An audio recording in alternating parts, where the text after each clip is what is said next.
Last week, Customs and Border Patrol Commissioner Rodney Scott told the Washington Examiner that plans to build parts of the border wall within Big Bend National Park had been canceled after the pushback from residents. Instead, according to the Examiner and the Texas Tribune, federal officials will pave roads along the border and make use of drones and other digital surveillance.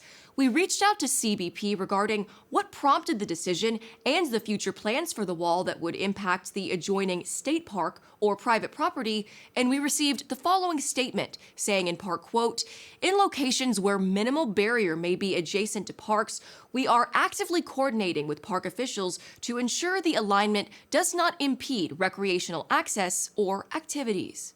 For a better understanding of what's happening in the Big Bend region, we're first joined by Terrell County Sheriff Thaddeus Cleveland. He's a Border Patrol veteran, an Air Force veteran, and a native of the Big Bend area. Sheriff Cleveland, thanks so much for joining us. Hey, Laura, great to be on with you.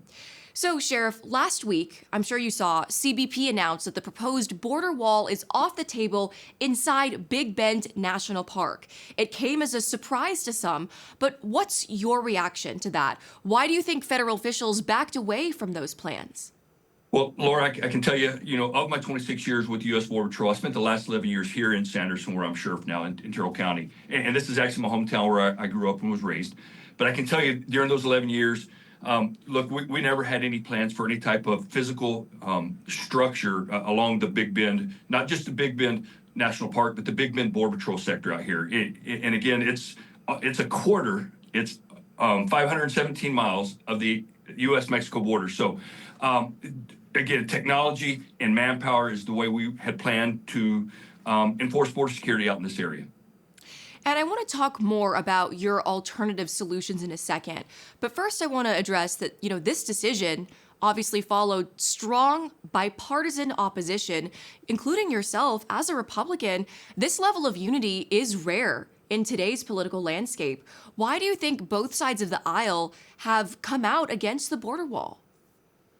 And you're right, it is truly rare. And we had people from both sides. And when we talk about border security and immigration, we know that those are very complex issues, and there's a lot of infighting going on with those. But to see the people coming together, not just from the area, but outside the area, from both sides of the aisle, was tremendous. And I think the biggest part is because the natural resource that Big Bend National Park is, what it represents for us out here in Texas, and just the nature itself. We have out here what I like to call a God-made barrier with the Rio Grande River, the cliffs that are part of the border out here. So again, to go out and want to build a barrier on top of a barrier that's already there just doesn't make sense.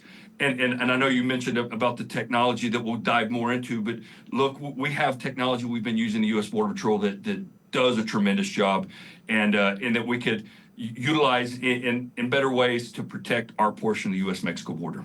You're right, the case for a wall in this particular area gets harder when you actually look at CPB numbers.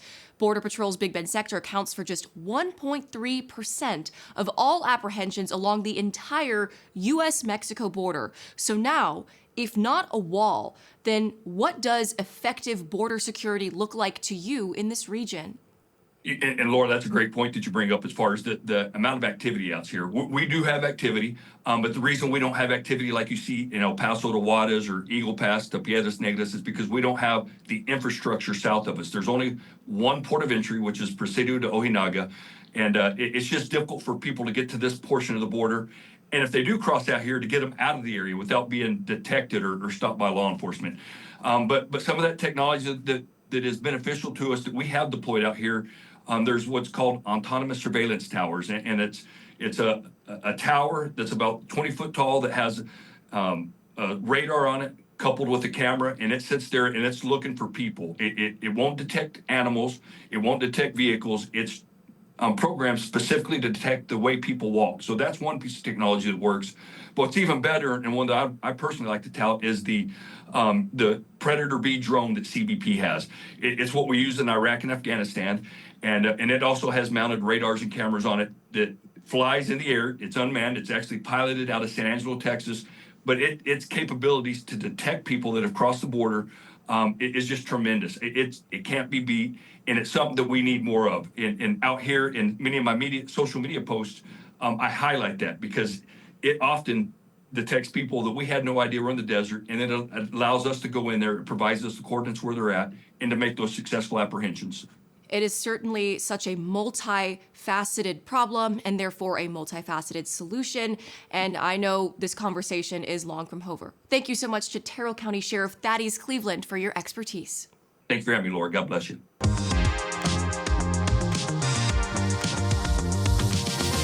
Thanks so much for watching. Be sure to like and subscribe and leave us a comment below to let us know your thoughts on this video. And don't forget, you can watch full episodes of Austin Insight for free in the PBS app.